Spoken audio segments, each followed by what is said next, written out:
Assalamualaikum warahmatullahi wabarakatuh. Saya Sri Dela Abdul Salam. Dalam video kali ini saya akan membahas tentang etnometodologi, pemahaman, tujuan dan ruang lingkup serta metode pengumpulan datanya bagaimana dan teknik analisis datanya bagaimana. Langsung saja ke etnometodologi, merupakan pendekatan penelitian dalam bidang sosiologi yang mengkaji cara orang memahami dan menciptakan makna dalam interaksi sosial sehari-hari. Dalam konteks metodologi penelitian, etnometodologi menawarkan pendekatan yang unik dan mendalam untuk memahami dinamika sosial. Yaitu yang pertama, pemahaman etnometodologi. Dalam metode penelitian, etnometodologi memahami bahwa dalam interaksi sosial sehari-hari, orang tidak hanya mengikuti aturan yang terucap, tetapi juga menciptakan dan menggunakan aturan yang tidak terucap. Ini berarti bahwa proses interaksi sosial tidak langsung didasarkan pada norma yang dijelaskan dan terdefinisi, tetapi juga melibatkan interpretasi dan penggunaan aturan tak terucapkan dalam situasi tertentu. Yang kedua, tujuan etnometodologi dalam metode penelitian. Tujuan utama etnometodologi dalam metode penelitian adalah untuk mengucapkan dan menganalisis aturan-aturan tak terucapkan yang menjadi dasar dari interaksi sosial sehari-hari. Ini termaksud memahami bagaimana aturan tersebut diterapkan dan diinterpretasikan dan digunakan oleh individu dalam berbagai konteks sosial. Selain itu, etnometodologi juga bertujuan untuk menyediakan wawasan yang mendalam tentang dinamika interaksi sosial dan peran interaksi budaya dalam bentuk makna. Yang ketiga, ruang lingkup etnometodologi dalam metode penelitian. Ruang lingkup etnometodologi dalam metode penelitian meliputi berbagai aspek kehidupan sosial, termaksud aspek tidak terbatas pada, yaitu interaksi sosial. Etnometodologi mempelajari interaksi sosial dalam berbagai konteks, seperti interaksi antar individu, kelompok, dan dalam lingkungan organisasi sosial. Ruang lingkup etnometodologi juga mencakup organisasi sosial, termaksud bagaimana aturan-aturan tak terucapkan diterapkan dalam konteks organisasi dan bagaimana makna dibangun dalam situasi kerja. Konteks budaya. Etnometodologi memperhatikan pengaruh konteks budaya dalam membentuk aturan-aturan tak terucapkan dan makna dalam interaksi sosial. Ini termaksud norma-norma budaya, nilai-nilai, dan praktik-praktik yang mempengaruhi cara orang-orang bertindak dan berinteraksi. Yang keempat, metode pengumpulan data dalam etnometodologi.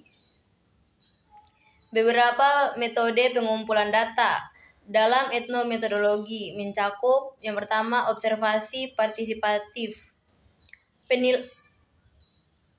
Peneliti terlibat secara aktif dalam situasi sosial yang diteliti, memungkinkan mereka untuk mendapatkan pemahaman yang mendalam tentang aturan-aturan tak terucapkan dan proses interaksional yang terlibat.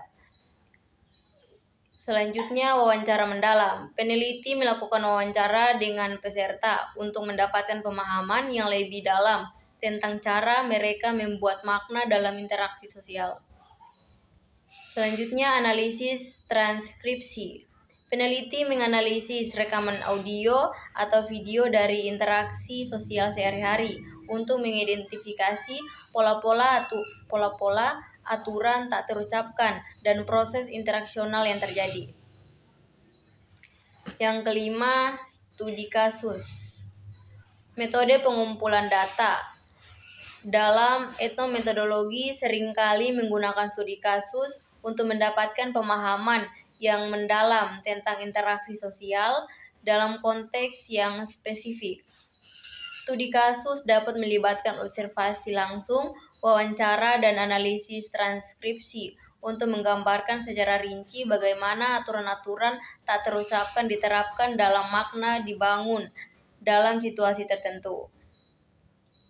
Yang keenam, eksperimen sosial. Dalam beberapa kasus, etnometodologi juga dapat menggunakan eksperimen sosial untuk menguji atau mengeksplorasi aturan-aturan tak terucapkan dalam interaksi sosial.